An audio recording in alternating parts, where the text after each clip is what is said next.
امامان یا به شمشیر شهید شدن یا به زن. درسته امامان ما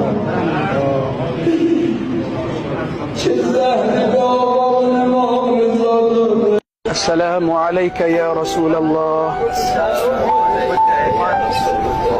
السلام عليك يا نبي الله.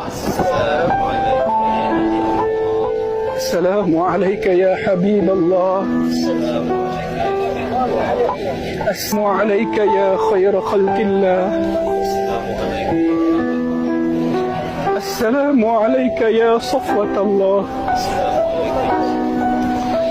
السلام عليك أيها النبي ورحمة الله وبركاته. يا رسول الله, kami umatmu telah datang menziarahimu kerana cinta dan rindu kami kepadamu.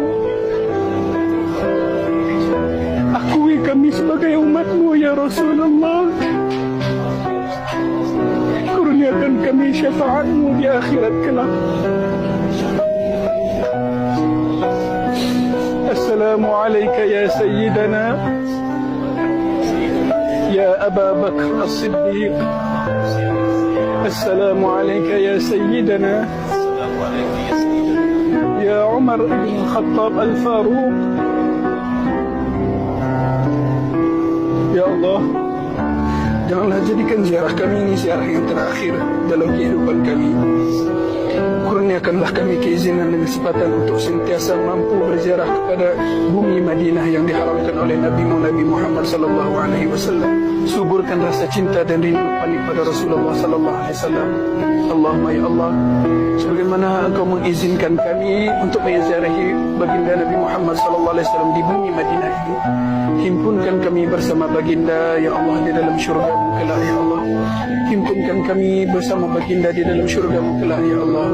Himpunkan kami, istri-istri kami, anak-anak kami, kedua ibu bapa kami bersama baginda Nabi Muhammad sallallahu alaihi wasallam di dalam syurga-Mu kelak ya Allah. Ya Allah, kuatkanlah ketakwaan kami, kuatkanlah keimanan kami, jadikanlah kami hamba-hamba-Mu yang sentiasa bersyukur di atas setiap nikmat-Mu ya Allah.